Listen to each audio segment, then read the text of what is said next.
6 a.m., diesel engine running. Karen storming across wet grass in fuzzy slippers, already dialing 911. My coffee's still hot, and somehow I'm already the neighborhood villain. The audacity hit me like a slap to the face. This woman was calling the cops on me for working on my grandfather's truck in my own driveway. Karen Whitfield, HOA president and self-appointed neighborhood dictator, stood there in her pink bathrobe pointing at me like I'd committed murder instead of turning a wrench. "This noise ordinance violation ends now," she screamed into her phone, her voice shrill enough to wake the dead.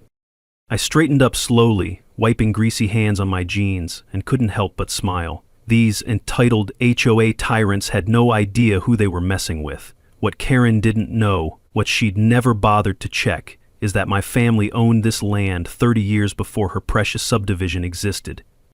Officer Martinez arrived 10 minutes later, ran the property records, and his confused expression told me everything I needed to know. Karen was about to learn the difference between HOA authority and actual ownership.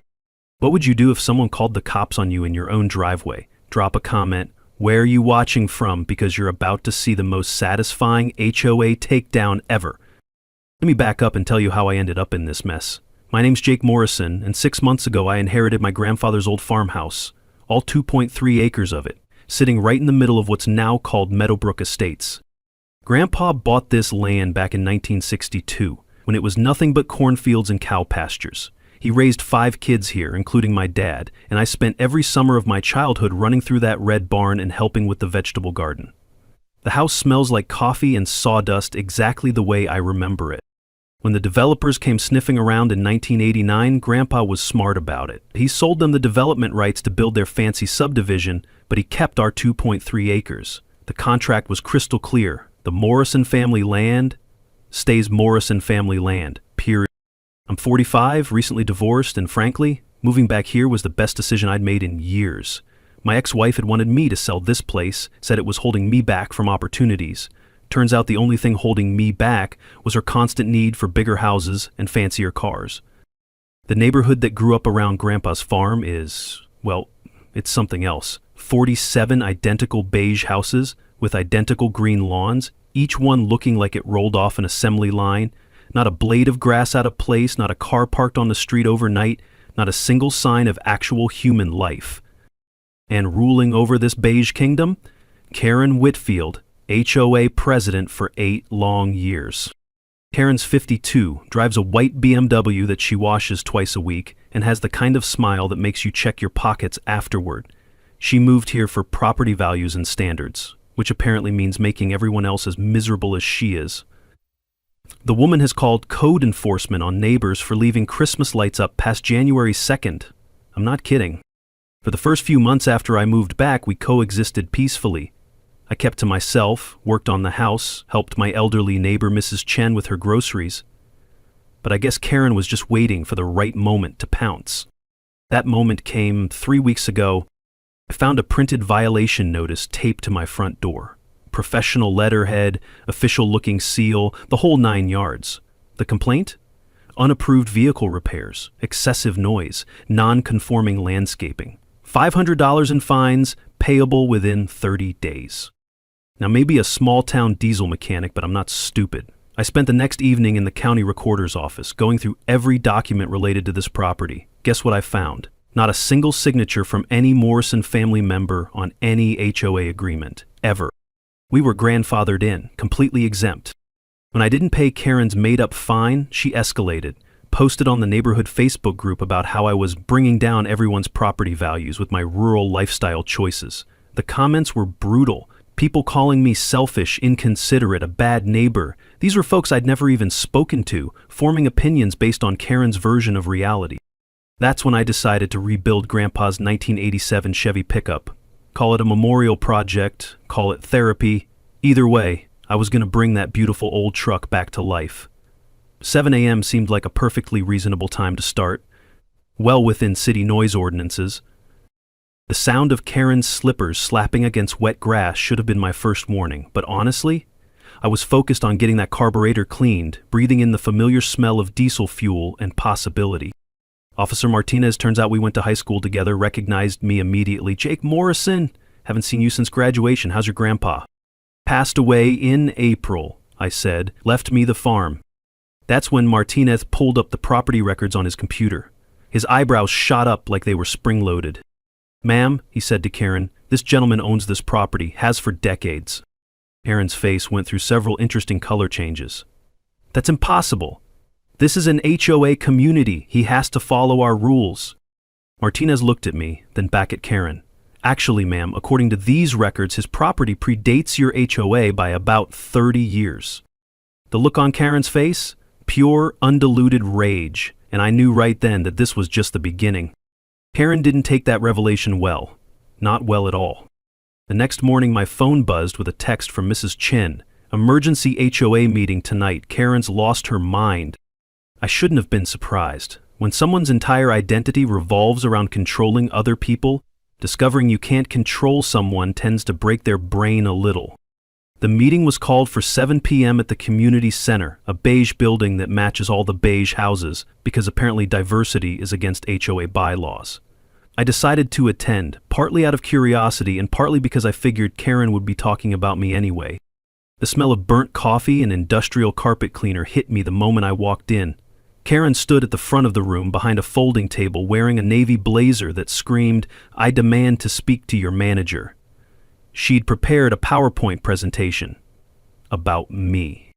"Ladies and gentlemen," she began, clicking to a slide titled "Protecting Our Community Standards," "we face an unprecedented threat to our property values." Up on the screen, photos of my property, my vegetable garden labeled "Unapproved Agricultural Activity," my work truck labeled "Commercial Vehicle Violation," the barn my grandfather built in 1963 labeled "Non-Conforming Structure." "This individual," she said, pointing at me like I was some kind of exotic disease, "refuses to comply with basic community standards. His property maintenance threatens everything we've worked to build here." I raised my hand. "Karen, can I ask a question?" Her eye actually twitched. "This is not a discussion period." "Right, but you're showing pictures of my property without permission, making claims about violations that don't apply to me, and calling me this individual when I'm sitting right here. My name's Jake, by the way." A few neighbors chuckled. Karen's face turned the color of a ripe tomato. She clicked to the next slide. "Legal action required."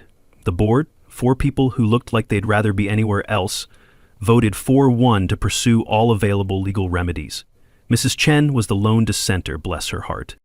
After the meeting, I drove straight to the county recorder's office. Tommy Rodriguez, the night clerk, was an old buddy from high school who owed me a favor from when I'd fixed his motorcycle for free. "Jake, what brings you here after hours?" "Need to understand something about property records, Tommy. This HOA situation is getting weird." Tommy pulled up the subdivision plat map from 1995 on his computer. There it was, clear as day, Parcel A, not subject to covenants. My 2.3 acres specifically excluded from all HOA authority. But here's where it got interesting. Tommy showed me the HOA's original incorporation documents from 1995. According to their own founding paperwork, they had no authority over my land. Karen either never bothered checking the legal documents, or she'd been ignoring them for years. "Tommy," I said, studying the screen, "if they've been operating under false pretenses, what does that mean for their other activities?" "Well," he said, scrolling through more records, "if they've been collecting fees or making decisions about property they don't actually control." That's when we found it. The HOA's 2019 annual report listed total acreage under their management as 17.3 acres, but according to the legal documents, they only had authority over 15 acres. They'd been including my property in their calculations, which meant they'd been charging residents maintenance fees for land they had no right to manage. The next morning brought a new escalation. Karen had organized a door-to-door petition campaign, complete with clipboard and official-looking badges. The petition demanded my removal as a non-compliant resident. I watched from my kitchen window as she worked the street, hitting every house with the efficiency of a seasoned politician. The crunch of autumn leaves under her sensible shoes created a steady rhythm as she marched from door to door. By afternoon, anonymous letters started appearing in mailboxes around the neighborhood. Not just mine, everyone's. "Sell and leave or we'll make you," written in block letters on generic copy paper. Mrs. Chen knocked on my door that evening, holding one of the letters. Jake, this is getting dangerous. Karen's telling people you're planning to turn this into some kind of auto repair business. That's ridiculous, Mrs. Chen. I fix engines in my barn sometimes, but it's not a business. I know that. You fixed my lawnmower last month and wouldn't take a penny for it, but Karen's got some folks convinced you're going to have 18-wheelers rolling through here at all hours.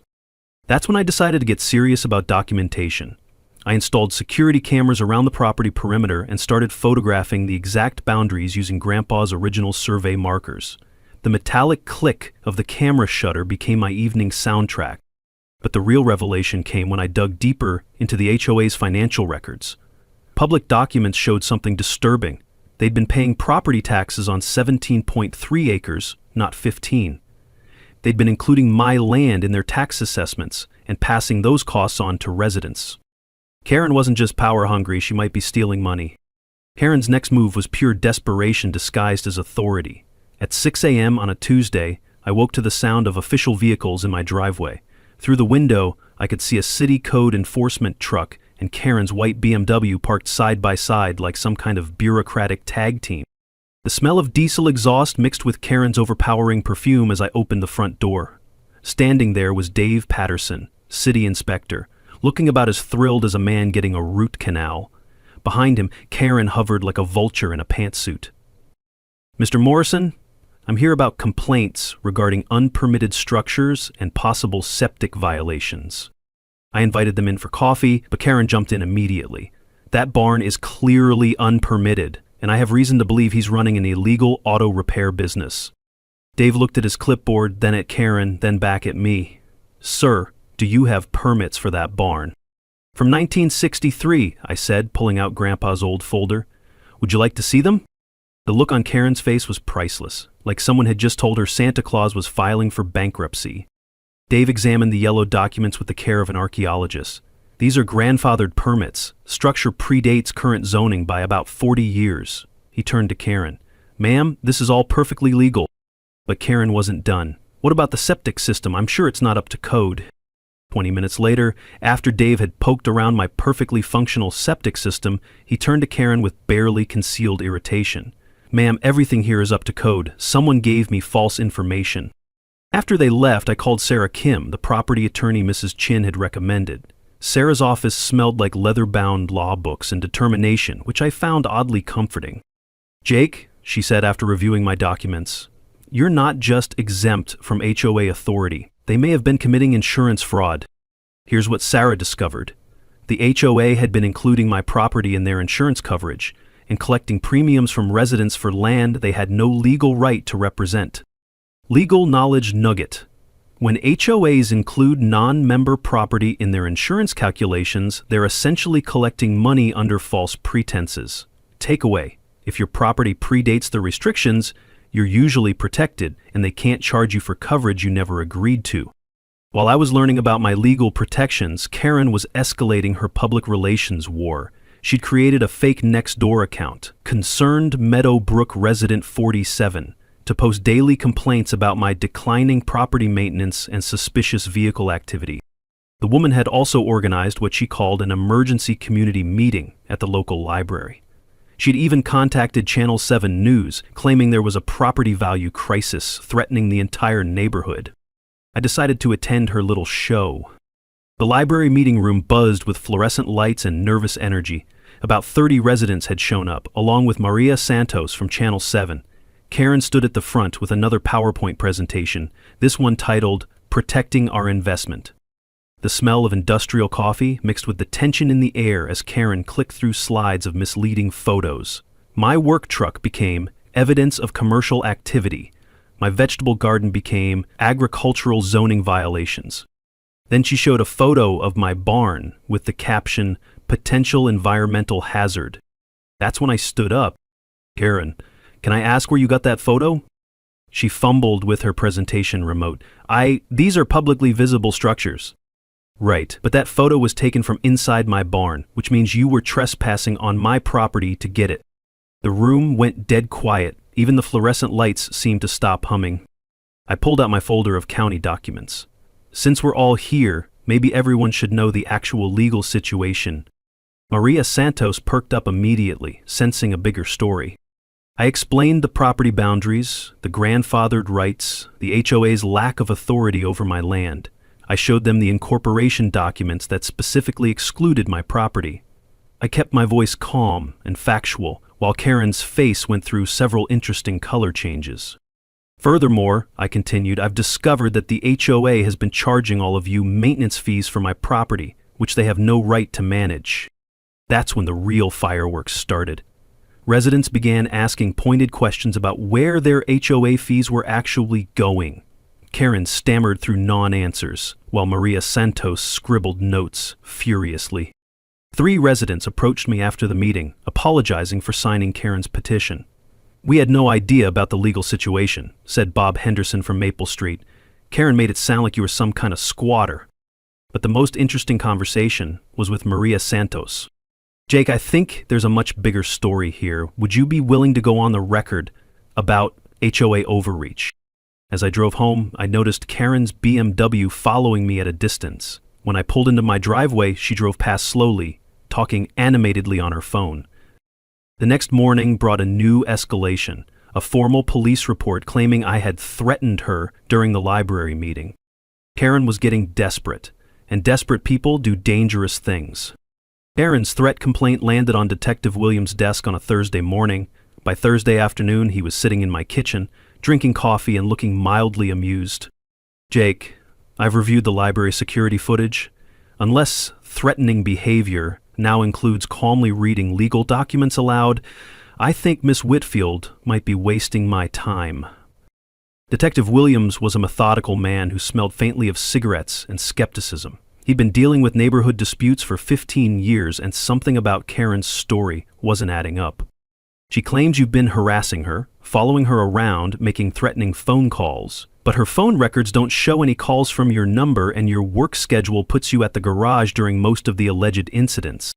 That's when things got interesting. While Detective Williams was debunking Karen's claims, my security cameras were capturing something much more damning.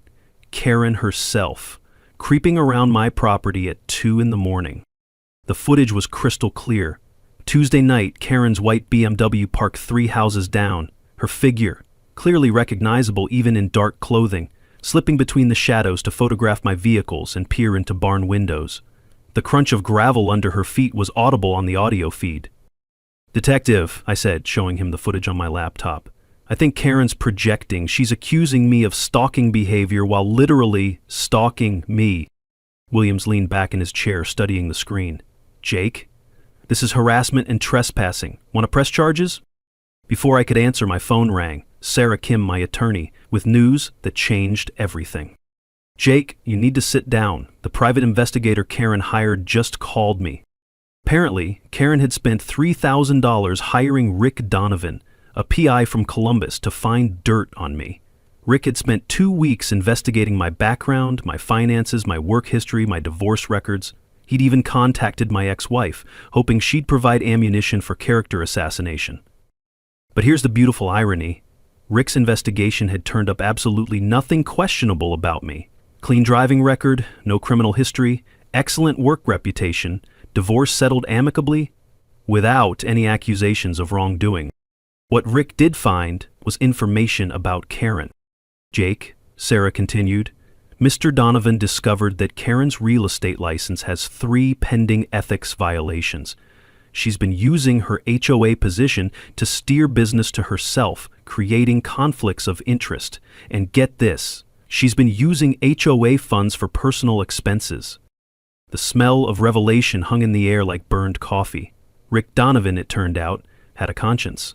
When he realized he'd been hired to harass an innocent man while the real criminal was signing his checks, he decided to cooperate with us instead. Legal knowledge nugget. Private investigators who discover their clients are committing crimes have professional obligations to protect innocent targets. Takeaway, when someone hires a PI to investigate you and they find nothing, that investigator might become your strongest ally. Meanwhile, Karen's public campaign was backfiring spectacularly.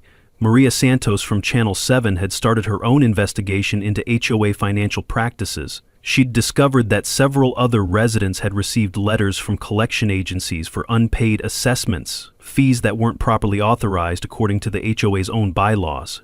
The community was beginning to fracture. Mrs. Chen organized a counter-petition supporting my property rights, while the neighborhood Facebook group split into warring factions. Pro-Karen residents posted about property values and community standards. Pro-Jake residents shared stories about Karen's authoritarian behavior and questionable financial decisions. Then Karen made her biggest mistake yet. Saturday afternoon, I was at Henderson's Hardware picking up supplies for winterizing the barn. The store smelled of sawdust and motor oil, familiar and comforting. I was comparing prices on weather stripping when Karen burst through the front door like a woman possessed. "There he is," she screamed, pointing at me with a trembling finger, "the man who's destroying our entire neighborhood." The other customers, maybe 8 people total, turned to stare. Bill Henderson, the store owner, looked up from his register with the expression of a man who'd seen too much drama for one lifetime. Karen launched into a tirade about property values, community standards, and my apparent plan to turn the neighborhood into a junkyard. Her voice grew higher and more shrill with each accusation. Spit flew from her lips as she gestured wildly. "He threatened me. He's harassing me. He's planning to open some kind of truck stop right in our backyard." I stood there, quietly, holding my weather stripping, letting her dig her own grave with words. "Ma'am," Bill Henderson said finally, "I'm going to have to ask you to lower your voice or leave the store." "Don't you understand?" Karen shrieked. "This man is a criminal, a threat to decent people." That's when young Ashley Morrison, no relation unfortunately, started recording with her smartphone. The video of Karen's complete meltdown would be viewed 47,000 times by Monday morning. But the best part? Sarah Kim had just discovered something in the county tax records that would blow this whole case wide open. The HOA hadn't just been mismanaging money, they'd been operating illegally for 3 years. Sarah Kim called me at 7 a.m. on a Monday morning, and the excitement in her voice cut through my coffee-induced fog like a chainsaw through butter. "Jake, you need to get down to my office immediately. What my paralegal found in the courthouse basement is going to change everything."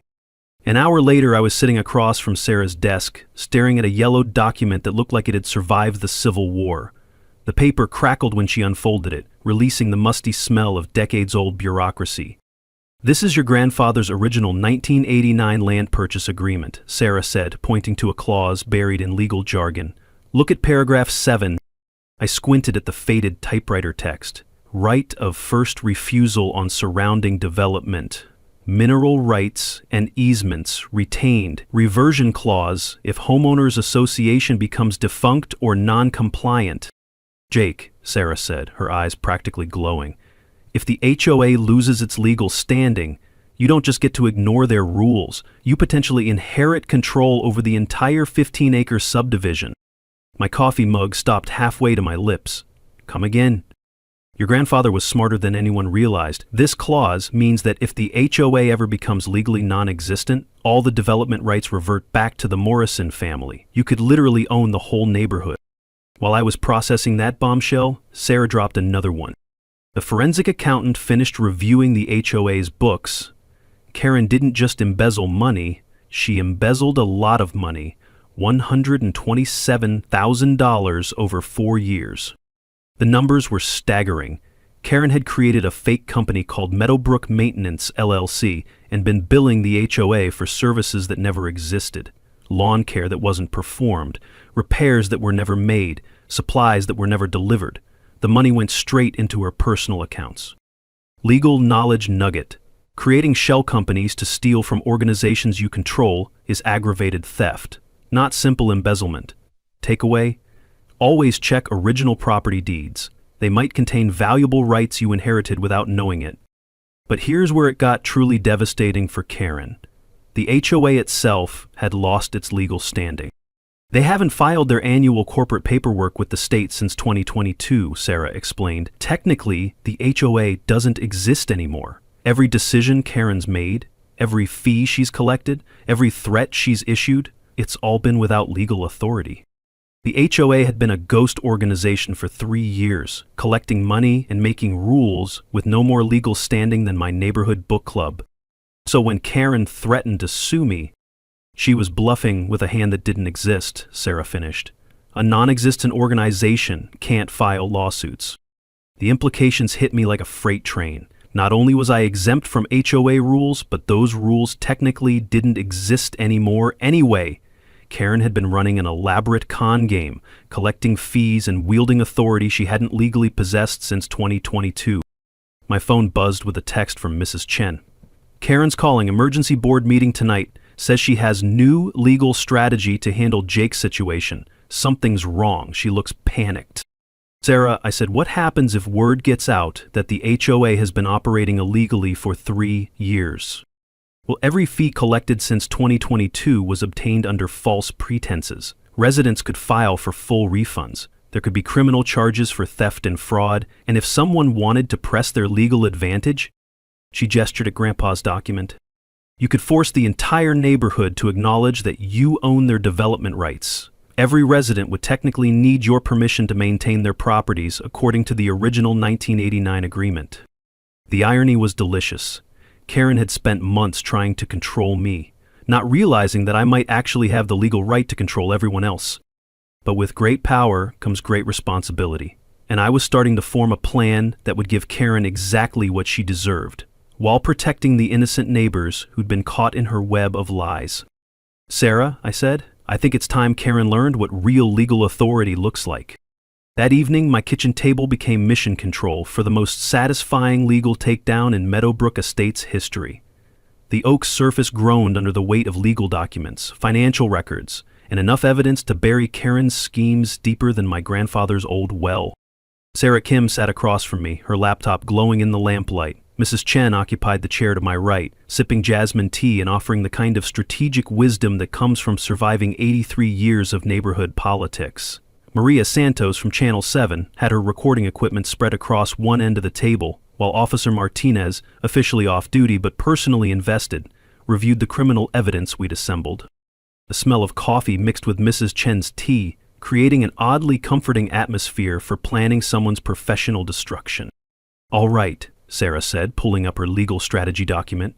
We're going to hit Karen with a 3-pronged attack. Criminal charges, civil recovery, and complete HOA dissolution. She clicked to her first slide. Criminal side. I've already filed complaints with the State Attorney General for corporate fraud and elder abuse. The FBI's Financial Crimes Unit is interested because Karen's shell company operated across state lines when she used HOA funds for that Florida vacation. Maria Santos looked up from her notes. What about the media angle? That's where you come in, Sarah continued. We need this story to go public in a way that protects the innocent residents while exposing Karen's crimes. Can Channel 7 handle a week-long investigative series? Maria grinned. HOA corruption stories get massive ratings. My news director will love this. Officer Martinez leaned forward. From a law enforcement perspective, we need to coordinate timing. If Karen realizes how deep this investigation goes, she might try to flee or destroy evidence. Legal knowledge nugget. Triple damages are available in fraud cases where the defendant acted with deliberate malice against vulnerable victims like elderly residents. Takeaway. Recording HOA meetings and keeping financial records protects your entire community from predatory board members. Mrs. Chen set down her teacup with a delicate clink. Jake, what about the other residents? Many of them believed Karen's lies about you. They're victims too. That's where our community outreach plan came in. Mrs. Chen would lead a door-to-door education campaign, explaining residents' rights and teaching them how to check their HOA's legal status with the state corporate registry. We distribute copies of the original property deeds and show people exactly what they'd been paying for versus what they'd actually received. The goal, I explained, is to protect everyone from future predatory schemes while making sure Karen faces consequences for what she's done. Sarah pulled up financial documents on her laptop. The forensic accountant identified $340,000 0 cents in recoverable assets. Karen's Florida condo, the BMW lease, even her jewelry collection purchased with HOA funds. We can get most of the stolen money back. But here's where our plan got really clever. Instead of just exposing Karen's crimes, we're going to use her own tactics against her. Karen's been operating under the assumption that she has legal authority, Sarah explained. So we're going to schedule an official HOA board meeting, completely legal and proper, where she'll be required to account for her financial management. The beauty of it was that Karen would have to attend or forfeit any remaining authority. We'd hold the meeting at the county courthouse, invite all residents, welcome media coverage, and have a court reporter document everything for the official record. She won't know about the criminal investigation, Officer Martinez added. As far as Karen's concerned, this is just another neighborhood dispute she can bully her way through. Maria Santos was practically bouncing in her chair. This is going to be incredible television. David versus Goliath, except David has a law degree and Goliath's been embezzling money. The psychological aspect was crucial too. For months, Karen had been using fear and intimidation to control the neighborhood. Our response would be calm, factual, and completely transparent. Every document would be available for public review. Every resident would understand their rights. We're not trying to destroy Karen out of revenge, I said, looking around the table at my unlikely allies. We're protecting this community from future abuse. Mrs. Chen nodded approvingly. Good neighbors make good neighborhoods, not good rules. Our timeline was tight but manageable. Sarah would file the remaining legal paperwork by Friday. Maria would begin her investigative series the following Monday. The official HOA meeting was scheduled for the next Thursday evening. We also had contingency plans. If Karen tried to flee, Officer Martinez had connections with law enforcement in Florida. If she attempted to destroy evidence, we'd already secured copies of everything through legal discovery. If she tried to intimidate witnesses, we had her harassment recorded on multiple security cameras. The sweet smell of justice mixed with the evening air drifting through my kitchen windows. Outside, the neighborhood looked peaceful under the streetlights. Soon it would actually be peaceful. No more HOA terror, no more fraudulent fees, no more Karen. Gentlemen and ladies, I said, raising my coffee mug. Let's go catch ourselves a criminal. Karen must have sensed the walls closing in, because her next move was pure scorched earth desperation. At 3 a.m. on a Tuesday, I woke to the sound of diesel engines and Spanish voices outside my bedroom window.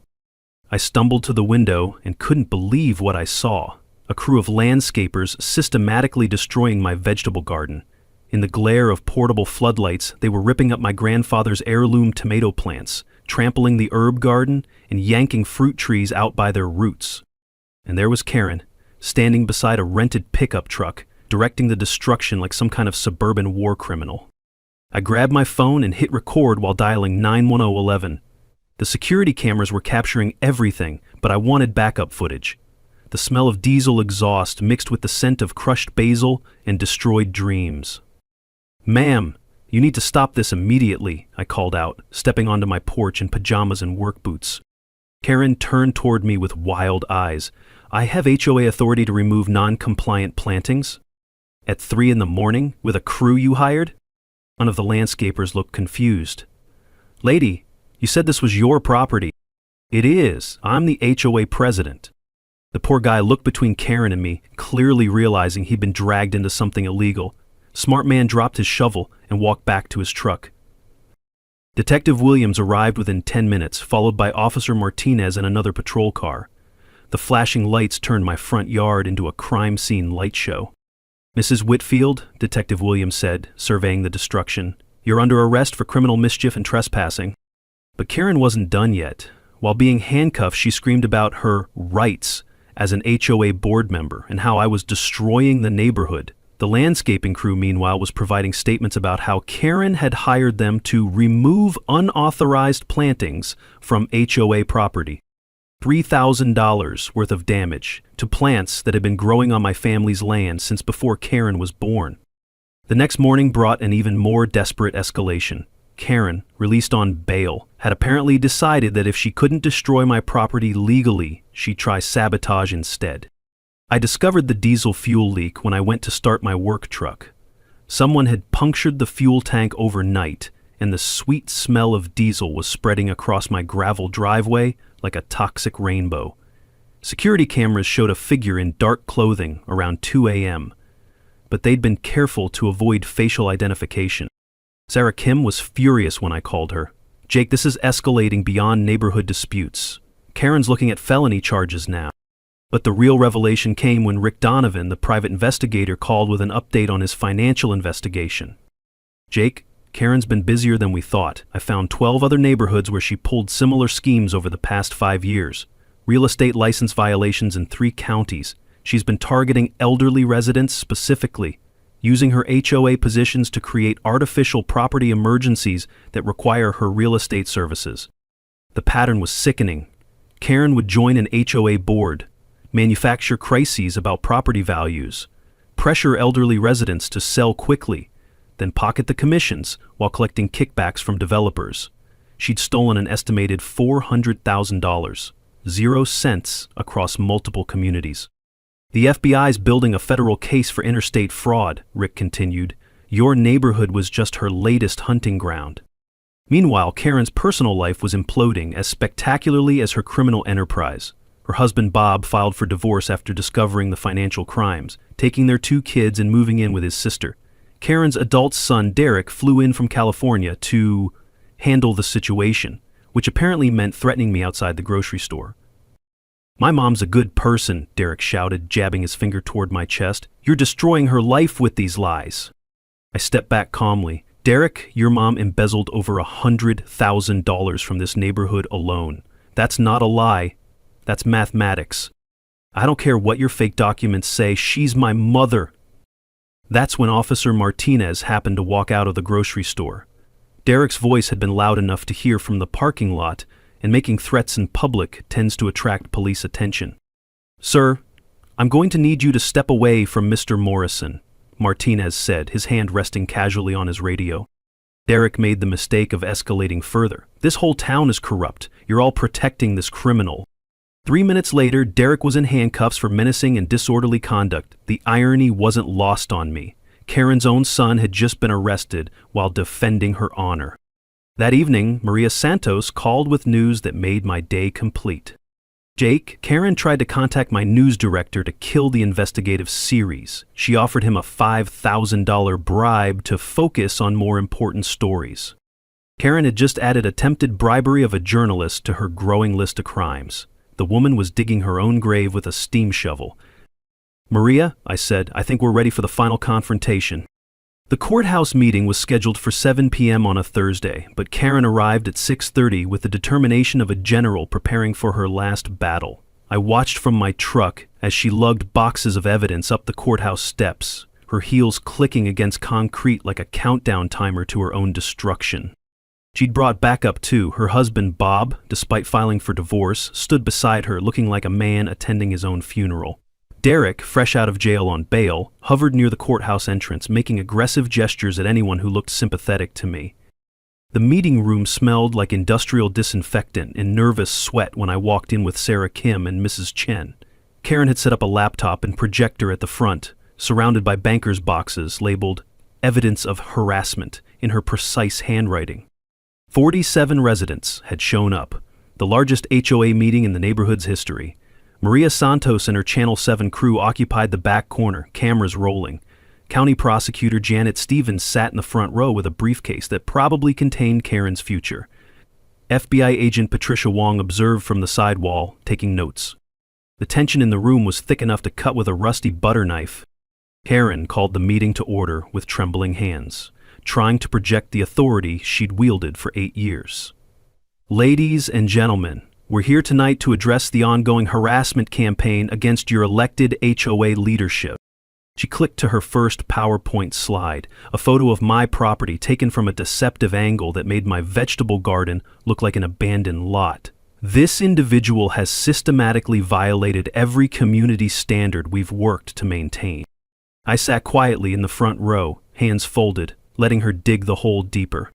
He's threatened board members, destroyed community harmony, and engaged in illegal business activities on residential property. Her voice grew shriller with each accusation. Tonight we're voting to take legal action for his immediate removal. That's when Sarah Kim stood up. Mrs. Whitfield, may I present some relevant financial documents to the community?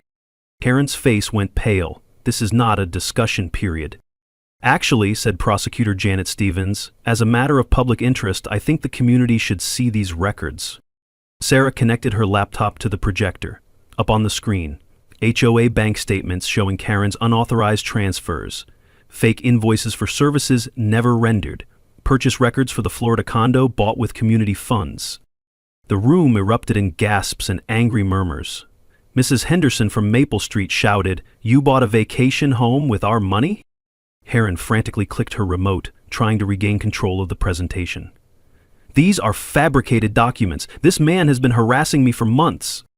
"Mrs. Whitfield," Sarah said calmly, "these records come directly from your bank. Would you like to explain this $43,000 0 cents transfer to Meadowbrook Maintenance, LLC, a company that doesn't exist?" That's when Karen completely lost it. "Lies!" she screamed, lunging toward the projector. "All of you are conspiring against me. This is my neighborhood. I built this community." Bob Whitfield stood up and walked out of the room. Their marriage was officially over in front of 47 witnesses and a TV news crew. Derek rushed toward the front of the room. "Don't you dare attack my mother."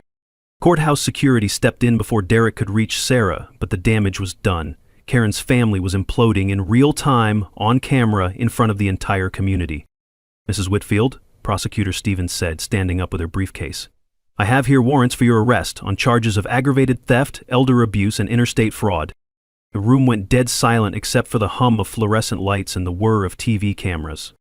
Maria Santos revealed the final bombshell. "Ladies and gentlemen, Channel 7's investigation has discovered that Miss Whitfield operated similar schemes in 12 other communities across 3 states. The FBI estimates total theft at over $400,000, 0 cents. Karen sank into her chair like a deflating balloon. "This can't be happening. I'm the president. I'm in charge here." That's when I finally stood up. "Karen, you were never in charge of me, and according to state corporate records, you haven't been legally in charge of this HOA since 2022. I turned to address the room. "The organization that's been collecting your fees and making your rules lost its legal standing 3 years ago. Every fee you've paid since then was obtained under false pretenses." The community erupted in angry voices demanding refunds, explanations, justice. Karen sat at the front table, staring at her laptop screen like it might provide an escape route. Detective Williams appeared at the back of the room with handcuffs. "Karen Whitfield, you're under arrest for aggravated theft, corporate fraud, and elder abuse." As Karen was led away in handcuffs, she looked back at me with pure hatred. "This isn't over, Jake Morrison." I stood up calmly and delivered the line I'd been saving for months. "Actually, Karen, it is. You forgot one important detail when you decided to mess with me. I held up Grandpa's original land deed. I don't just live here, I own here." The look on her face was worth every sleepless night she'd caused me. The story exploded across social media faster than spilled diesel fuel ignites. Within 24 hours, Channel 7's courthouse footage had racked up 2.3 million views. Karen's mugshot became an instant internet meme, peak Karen moment, trending alongside AOC corruption and justice served. My phone buzzed constantly with interview requests, but the real satisfaction came from watching the dominoes fall exactly as we'd planned. Karen's arraignment drew a crowd of over 200 people, victims from 12 different neighborhoods across 3 states. The courthouse steps looked like a bizarre homeowners association convention, except everyone was there to watch their former tormentor face justice. Judge Patricia Hoffman set bail at $500,000. Karen, sitting in an orange jumpsuit that clashed terribly with her usual color-coordinated outfits, couldn't make the payment. All her assets had been frozen pending asset forfeiture proceedings. "Your Honor," Prosecutor Janet Stevens announced, "the state is filing federal charges for wire fraud, elder abuse, and racketeering conspiracy. We're seeking 15 to 20 years due to the scope of victimization and deliberate targeting of elderly residents." Derek had already pleaded guilty to lesser charges in exchange for cooperating against his mother. The kid finally realized that defending Karen's honor wasn't worth destroying his own life. But the real fireworks happened outside the courthouse. Maria Santos had coordinated with investigative teams from 3 major networks. ABC, NBC, and CNN all wanted the story of the HOA president who forgot her place and lost everything. The courthouse steps turned into a media circus that would have made Karen proud under different circumstances. "Jake Morrison," said Rebecca Chin from ABC News, "you've become the face of HOA reform nationwide. How does it feel to know your story is inspiring legislation in 6 states? I stood on those courthouse steps, flanked by Sarah Kim and Mrs. Chen, looking out at a crowd of reporters and grateful neighbors. The autumn air smelled like justice and possibility. This was never about revenge, I said, speaking directly into the cameras. This was about protecting a community from someone who forgot that power comes with responsibility, not just privilege. The crowd erupted in applause. Someone in the back shouted, "Tell him about the land rights!" I held up Grandpa's original deed, the document that had started this whole journey. My grandfather was a wise man. When he sold development rights in 1989, he included a clause protecting the community from exactly this kind of corruption. Sometimes the law protects good people, but only if they're brave enough to stand up and use it. Legal knowledge nugget: sunshine laws require HOA financial transparency, and whistleblower protection laws prevent retaliation against residents who report fraud. Takeaway: recording meetings and demanding open records are your best defense against corruption, and it's completely legal. Maria Santos stepped forward with her microphone. What's your message to other communities dealing with HOA abuse? Check your HOA's legal status with the state corporate registry. Demand to see financial records. Record every meeting. And remember, bullies only have the power you give them. That's when Karen appeared for her perp walk. Detective Williams escorted her through the crowd in handcuffs, past dozens of cameras and hundreds of her former victims. She kept her head down, but I could see her scanning the crowd for supporters. There weren't any. One elderly man from the Cherry Grove neighborhood called out, "Karen, you remember me? You stole my grandson's college fund." Another voice, "She took our roof repair money for her vacation."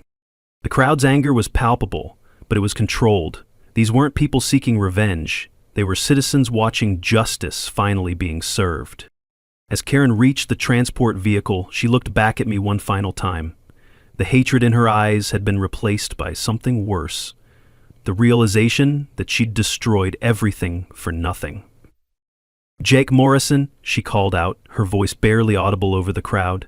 "You think you've won, but you've destroyed more than just me." I walked closer so she could hear my response clearly.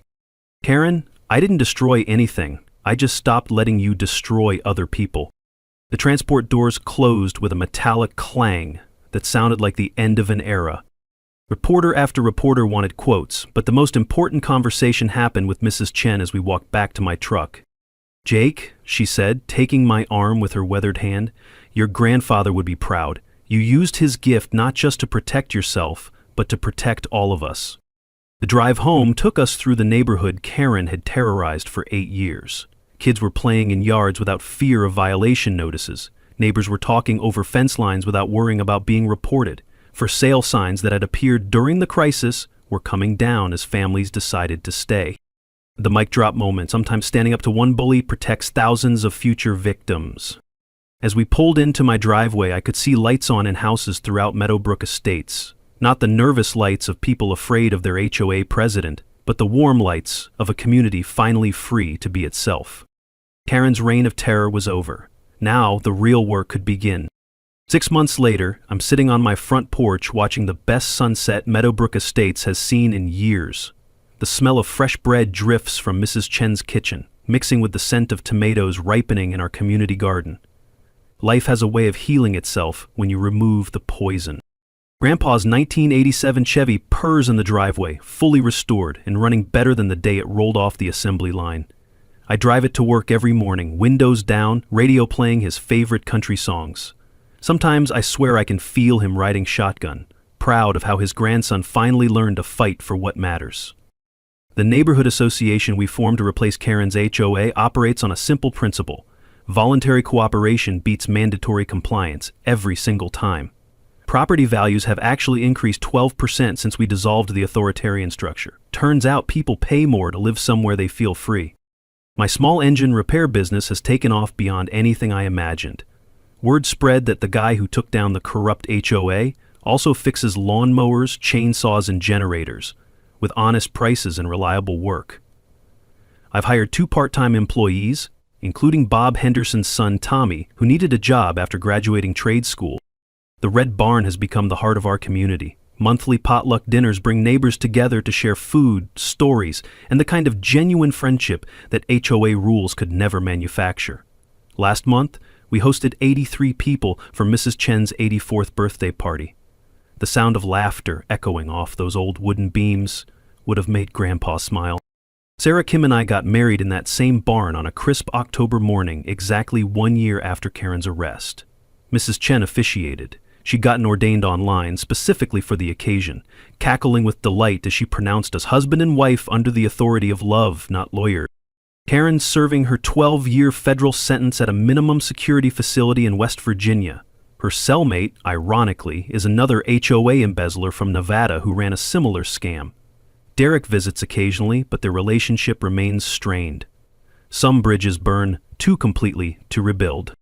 The ripple effects of our story continue spreading. The Ohio legislature passed the HOA Transparency Act, requiring annual independent audits and open financial records. 47 copycat investigations have been launched nationwide, recovering over $2,300,000, 0 cents in fraudulent fees, and sending 6 more predatory board members to prison. Testified before a congressional subcommittee on housing policy, sharing Grandpa's story and explaining how ordinary citizens can protect themselves from institutional bullying. Legal knowledge nugget. Sunshine laws requiring public meetings and open records are now standard in 34 states. Final takeaway. The best defense against corruption is an informed community that demands transparency. The community garden on my land produces enough vegetables to supply our local food bank year-round. We've established the Morrison Family Scholarship Fund, sending kids to trade schools and community colleges. This year's recipient, Maria Santos Jr., plans to study journalism, inspired by her mother's investigative work that helped bring Karen down. Mrs. Chen runs our Elder Protection Network, teaching seniors how to recognize financial scams and property rights abuse. She's prevented 3 attempted HOA fraud schemes in neighboring communities, earning the nickname the HOA Whisperer from grateful residents. The documentary Deed Restrictions and Democracy premiered at the Sundance Film Festival, winning the Audience Award for Best Investigative Film. Maria Santos used the prize money to start a nonprofit foundation supporting communities fighting HOA corruption. But the most satisfying moment came last week when I received a letter from a widow in Phoenix. Karen had targeted her neighborhood 3 years ago, pressuring elderly residents to sell their homes below market value. After seeing our story, the community investigated their own HOA, discovered similar fraud, and successfully prosecuted their board president. "Your grandfather's wisdom saved our neighborhood too," she wrote. "Thank you for showing us that one person with truth and law on their side can defeat any bully." As the sun sets behind the old barn, I can see children playing in yards throughout Meadowbrook Estates. No violation notices, no fear of arbitrary rules, no tyrannical HOA president watching from behind curtains. Just neighbors being neighbors. Share your HOA nightmare story in the comments below. Let's help each other spot the warning signs and protect our communities from the next Karen. And subscribe for more stories about ordinary people fighting back against corruption and winning. Because sometimes the best revenge is living well and helping others do the same.